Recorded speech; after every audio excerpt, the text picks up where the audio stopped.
Olá a todos, aqui vos apresento um vídeo sobre um personagem histórico meu antepassado. Dona Inês de Castro, Rainha Póstuma de Portugal, é executada à morte. 7 de janeiro de 1355.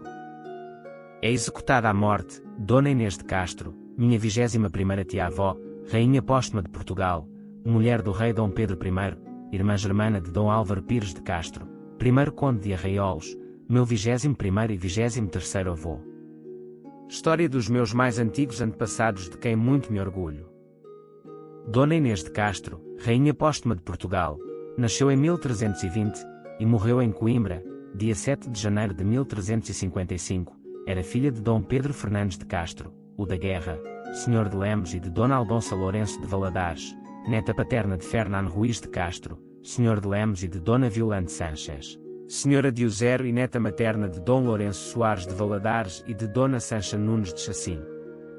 Inês de Castro era descendente de Dom Afonso Henriques por via paterna. Dona Inês de Castro era uma fidalga galega, de rara formosura, que fez parte da comitiva da infanta Dona Constança de Castela, quando esta, em 1340, se deslocou a Portugal para casar com o príncipe Dom Pedro. A beleza singular de Dona Inês despertou desde logo a atenção do príncipe, que veio a apaixonar-se profundamente por ela. Desta paixão nasceu entre Dom Pedro e Dona Inês uma ligação amorosa que provocou escândalo na corte portuguesa, motivo por que o rei resolveu intervir, expulsando do reino Dona Inês de Castro, que veio instalar-se no castelo de Albuquerque, na fronteira de Espanha.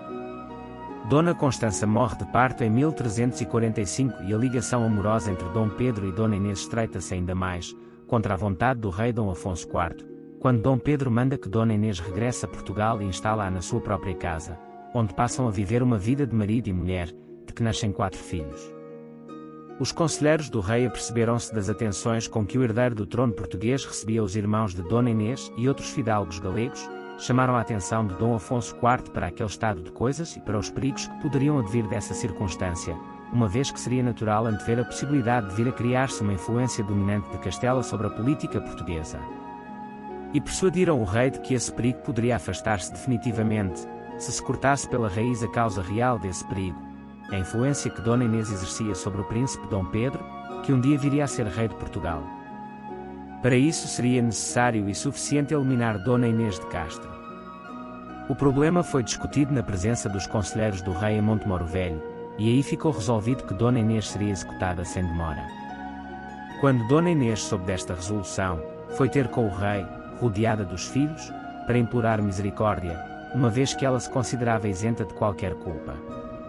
As súplicas de Dona Inês só momentaneamente apiedaram Dom Afonso IV, que entretanto se deslocara a Coimbra para que se desse cumprimento à deliberação tomada. E a execução de Dona Inês efetuou-se a 7 de janeiro de 1355, segundo o ritual e as práticas daquele tempo. Anos depois, em 1360, Dom Pedro I, já então rei de Portugal, jurou, perante a sua corte, que havia casado clandestinamente com Dona Inês um ano antes da sua morte. O tema dos amores de Dona Inês e da sua triste morte interessou grande número de poetas e escritores de várias épocas e de várias nacionalidades, e pode dizer-se que se contam por centenas as obras literárias em que o tema foi tratado. Camões imortaliza, nos Lusíadas, os amores de Dona Inês e Dom Pedro, na estrofe 120 do canto 3º.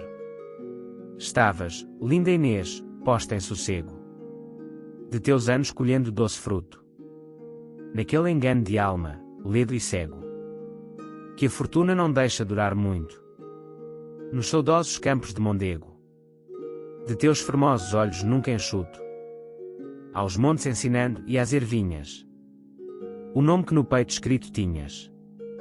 No ano de 1361, Dom Pedro, já aclamado rei, num misto de vingança e perturbação, teria ordenado a exumação do corpo de sua amada Dona Inês de Castro, assassinada 6 anos antes, para a coroar, post-mortem, Rainha de Portugal.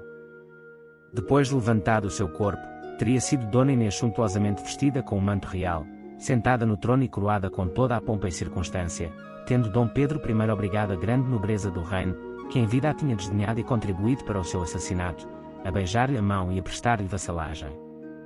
Nem em documentação coeva, nem tampouco na crónica de Dom Pedro, escrita por Fernão Lopes cerca de um século depois, constam quaisquer referências a este mórbido episódio, que começa a surgir de forma lendária em narrativas do século XVI, ganhando, a partir daí, a dimensão romântica que caracteriza toda a ambiência dos célebres amores de Pedro e Inês. Vídeo realizado por Antônio Carlos Janes Monteiro.